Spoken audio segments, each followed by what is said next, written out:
Alhamdulillah Rabbil Alamin wassalatu wassalamu ala asyrafil mursalin habibina wa syafi'ina wa maulana Muhammadin sallallahu alaihi wasallam tahal amin wa ala alihi wa sahbihi ajma'in. Rabbi shrah li sadri wa yassir li amri wa hlul 'uqdatam min lisani yafqahu qawli saddid lisani wahdi qalbi bi haqqi sayyidina Muhammad sallallahu alaihi wasallam. Qala Rasulullah sallallahu alaihi wasallam ad-dinun nasihah. Agama itu adalah nasihat. Nasihat sangat dibutuhkan. Orang yang punya duit butuh nasihat agar tidak lalai dengan nikmat dan tidak salah gunakan dengan nikmat. Orang yang tidak punya duit butuh nasihat agar tidak menjadi nekat, agar tidak menghilangkan kesabaran sehingga hidupnya bisa terarah. Yang berilmu butuh nasihat, karena banyak orang berilmu lupa diri sehingga menjadi sombong. Apatah lagi orang yang tidak berilmu, sangat butuh dengan nasihat. Dan hakikatnya semuanya kita, sekalipun diberikan ilmu, wa ma utitum minal ilmi illa qalila, tidaklah diberikan kepada kita pengetahuan kecuali hanya sedikit. Oleh karena itu kita butuh nasihat sebagaimana kita butuh makan dan minum setiap hari. Pagi, siang, dan sore itu sudah menjadi kebutuhan nutrisi tubuh. Begitu pula dengan nasihat. Ketika kita hilang nasihat, hilang tazkirah, maka pada saat itu, dalam detik itu bisa kemungkinan kita salah pilih, salah langkah, salah ucap, yang di kemudian hari menyebabkan kita menjadi menyesal dan merugi. Selanjutnya kita masuk kepada makalah yang ke-10, masih dari apa yang dinukil oleh Syekh Muhammad Ibnu Munabbih dari kitab kutipan kitab Taurat yang ke-16. Man arada an yakuna al-malaikatu zairina lahu falyakun wari'an. Wari'an. Wara' sifatnya, wari' itu orangnya. Barang siapa menginginkan ayyakunal malaikatu, para malaikat zairina lahu, menziarahi, mengunjunginya, falyakun wari'an, hendaklah dia menjadi orang yang wara', meninggalkan yang haram, meninggalkan yang syubhat, bahkan berniat untuk melakukan yang syubhat haram pun tidak. Wari', meninggalkan sesuatu yang halal karena takut terjadi sesuatu yang tidak baik di belakangnya. Itu termasuk wara' tingkat tinggi. Fal wara'u syaratun fi istiqamatid din. Wara' adalah syarat utama pelurusnya agama seseorang. Istiqamah atau tidak dilihat dari wara'nya. Fa adnal wara'i wara'ul udulil madhkur fi syahadat wa a'lahu wara'us siddiqin. Paling rendahnya sikap wara' adalah waraknya orang-orang yang adil yang disebutkan menjadi persyaratan menjadi saksi. Wa a'lahu, dan yang paling tinggi sikap wara' itu adalah wara'us siddiqin, waraknya orang-orang as-siddiq. Sebagaimana dikatakan Imam Junaid al-Baghdadi, suatu saat beliau ke masjid, ke mihrabnya, begitu pulang dari mihrabnya, duit yang beliau kantongin kagak ada. Begitu ingat, oh kayaknya tadi mungkin jatuh duit saya itu di mihrab, tempat sholat di masjid tadi. Beliau itu punya tempat area sholat khusus, jadi jarang, bahkan mungkin tidak ada orang yang menempati tempat sholat beliau itu. Maka beliau ke masjid, dilihat ada duit koin ya, dinar. Begitu beliau mau ambil, ini jangan-jangan duit orang. Kemungkinannya tuh sangat kecil duit orang. Ada apa? Beliau nggak ambil. Khawatir itu duit orang lain yang jatuh. Kalau model kita, kehilangan duit 50.000. naik motor, hilang duit, dibalikin, ketemu 100.000, nah ditukerin kali ini, ditukerin, nggak warak namanya itu, nggak bakal jadi soleh kalau nggak warak. Begitu makanan, biasa makan jam 5 udah siap santap, kita datang ke dapur 10 menit lagi mau maghrib, ada 2 nampan, 1 nampan jatah kita bertiga, 1 nampan lagi, wah kita husnuzon aja dah, husnuzon. Ini mungkin buat kita, karena kita yang terakhir, mungkin maksudnya ini biar sekalian nyuci nampan. Itu bisa-bisanya tuh muncul katanya husnuzon, itu tidak warak namanya. Udah makan yang jatahnya, yang tidak jelas qaul, tidak jelas transaksinya, tidak jelas peruntukannya, jangan kau makan. Biasakan hidup seperti itu, maka istiqomah agama, istiqomah kesolehannya. Siapa orang nggak punya sikap watak warak, maka nggak bakal istiqomah. Pelin-pelan hidupnya, besok rajin, ntar kagak. Nah, pelin-pelan. Yang tadi disebutkan waraknya siddiq. Jadi ada kemungkinan kecil aja haramnya beliau tinggalkan. Itu warak siddiqin. Masya Allah. Maka kalau model seperti itu, malaikat yang bakal berkunjung sama dia.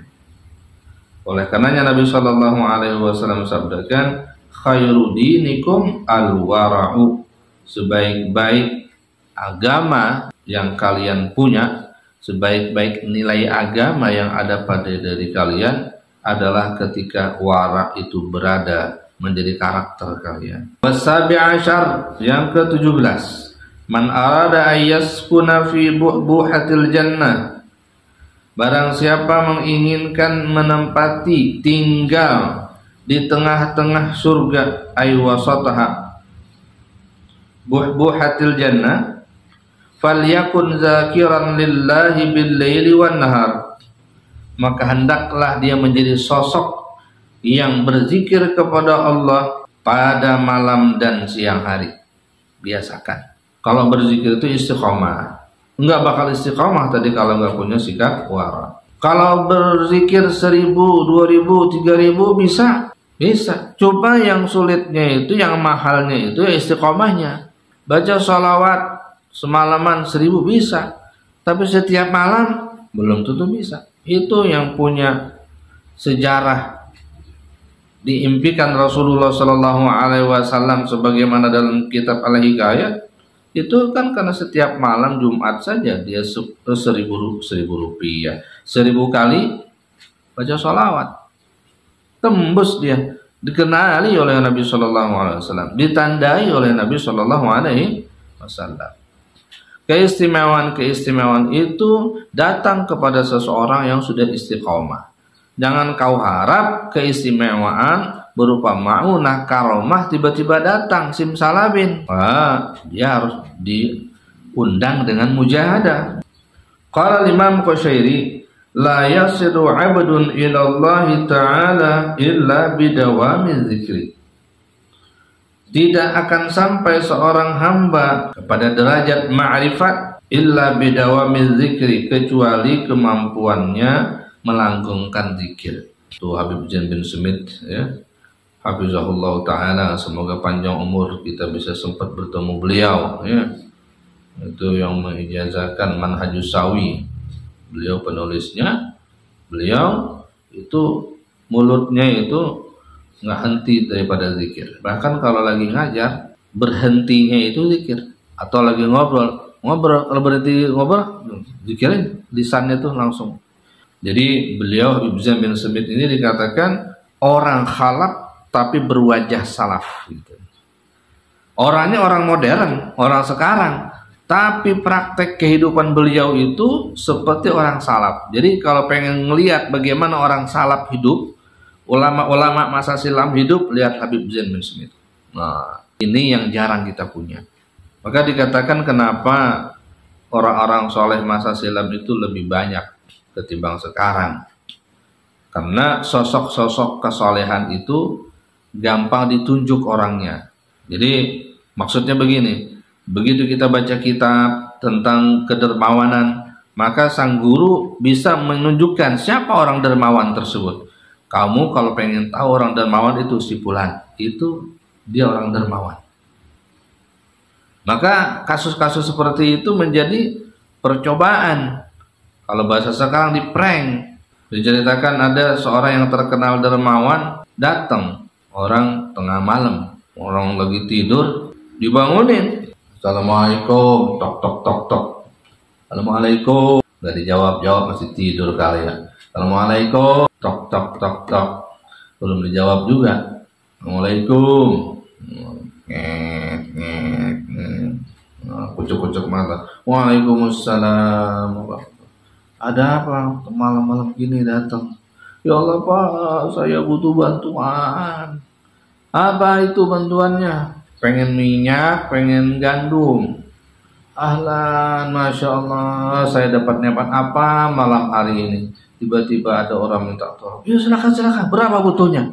Bukannya kesel, malah senang. Diambilin itu apa yang dibutuhkan. Dah selesai nih, ada lagi? Udah nggak ada. Ngajak pengen nguji ini tuan rumah ini orang dermawan apa bukan. Nggak lama kemudian sekira-kira itu orang sudah rebah lagi di kamar tidurnya, ketok lagi pintu, dibuka lagi. Nah, Masya Allah, ada apa lagi nih? Ada yang saya bisa bantu? Iya Pak, ini ada yang kurang lagi nih. Ada yang kurang. Sampai 3 kali. Udah nggak ada lagi nih. Alhamdulillah kebutuhan saya sudah cukup. Mohon maaf, enggak, saya senang. Kalau ada kebutuhan lagi, balik lagi nggak apa-apa. Udah 3 kali. Begitu sudah tenang, tiba-tiba diketok lagi. Assalamualaikum, waalaikumsalam. Ahlan. Mukanya, rautnya nggak ada wajah kesel. Malah lebih sumringah dari yang pertama. Alhamdulillah, malam ini saya dapat nikmat. Apa ini? Dari Allah Subhanahu Wa Taala. Ada apa? Ini Pak. Tadi belanjaan tadi, ya, apa belanjaan? Barang-barang tadi itu ya, saya tumpuk di sana. Akhirnya saya nggak bisa bawa. Bisa tolongin bawa nggak? Masya Allah, coba itu. Nah, kalau kita mah bakal maki-maki tuh. Lu udah ditolong malah ngebebanin saya lagi. Hati-hati. Ternyata tujuannya hanya untuk diuji. Baru lulus, baru ketahuan. Lulus. Jadi gampang tuh orang dermawan. Tuh orang soleh. Tuh ahli tahajud. Diintip bener. Tegak malam hari nggak ada yang bisa menggoyahnya dia. Tuh ahli tasawuf. Tuh ahli saum. Semuanya ada orang-orangnya. Maka Habib Zain bin Smith ini dikatakan salah satu contoh orang salaf hidup di zaman khalaf. Kenapa? Lisannya senantiasa basah rotban bizikrillah, basah berzikir kepada Allah Subhanahu wa Ta'ala. Nah, orang-orang yang model seperti ini ya, kalau nanti di surga itu beradanya di tengah surga. Maka kalau ingin berada di tengah surga, jadilah kau orang yang berzikir kepada Allah siang dan malam. Wal dzikru ala darbaini. Zikir itu ada 2 macam. Zikril lisan wa zikril qalbi. Ada namanya zikir lisan, ada zikir hati. Dua-duanya baik, tapi yang satu lebih baik dari yang satunya. Fazikrul lisani bihi yasilul audu ila istidamati zikril qalbi. Zikir lisan itu menjadi sabab sampainya seorang hamba kepada langgengnya zikir hati. Wa ta'siru li zikril qalbi. Dan yang memberi bekas itu adalah bagi zikir hati. Fa iza kana al-'abdu zakiran bilisanih, apabila seorang hamba mampu berzikir dengan lisannya wa qalbihi dan hatinya, fahuwal kamilu fi wasfihi fi hali sulukihi, maka itulah zikir orang yang sempurna di dalam karakternya dan dalam keadaan suluknya. Itu yang dikatakan nanti lezat itu tuh, yang mahal tuh itu zikir lisan plus zikir hati qalb. Jadi kalau lisan menyebut subhanallah subhanallah subhanallah, Maka hati juga mentasbihkan Allah. Maha suci Allah daripada segala penyerupaan. Maha suci Allah daripada segala apa yang disifatkan oleh orang-orang kafir. Maha suci Allah daripada sifat-sifat yang tidak layak bagi Allah Subhanahu wa taala. Tasbih. Subhanallah. Begitu lisan mengucapkan alhamdulillah, hatinya juga ikut alhamdulillah. Bersyukur, memuji Allah atas segala nikmat dan seterusnya dan seterusnya. Nah, zikir hati dengan zikir lisan itu namanya kamil, sempurna. Itu yang mahal tuh nilainya itu. Dan itu nggak bisa dicapai zikir hati itu kalau lisannya belum dipaksakan. Saya mau zikir hati aja dah, karena zikir hati itu kan nilainya tinggi. Ya udah demerem dah tuh. Mau juga la ilaha illallah dalam hati, tiba-tiba bangunnya subuh. Kenapa? Tidur. Makanya penting juga zikir lisan itu menghilangkan kantuk. Jadi hatinya bisa meneruskan. Nggak bisa langsung tiba-tiba zikir hati, tapi zikir lisannya nggak kebaca. Gunakan semua anggota tubuh kita ini untuk melakukan ibadah. Kalau ibadahnya lisan, mendengarkan zikir tersebut. Ibadahnya lisan, melafalkan kalimat-kalimatnya. Ibadahnya hati, mengkhusyukkan dengan kalimat zikir tersebut. Jadi semua anggota tubuh kita ngikut. Tangannya ikut menghitung. Jadi komplit itu. Kalau zikirnya sir dalam hati, jangan ingat ya, lisan nggak dipakai, matanya merem, lama-lama tidur. Maka begitu selesai zikir, bacanya bukan Rabbana taqabbal minna innaka antas sami'ul alim, tapi selesai zikirnya alhamdulillahillazi ahyana ba'dama amatana wa ilaihil nusyur. Usap muka dah. Selesai. Besok zikir lagi, alhamdulillah ahyana lagi. Begitulah terus kalau zikirnya pakai merem. Sama kayak ngaji siang-siang begini nih. Kayak khusyuk, Pak, dengerin matanya merem.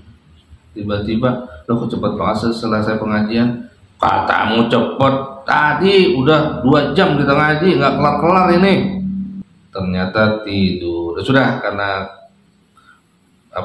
suasananya hangat, matanya udah mulai jatuh ke bawah, maka dibaca kembali. Iqra.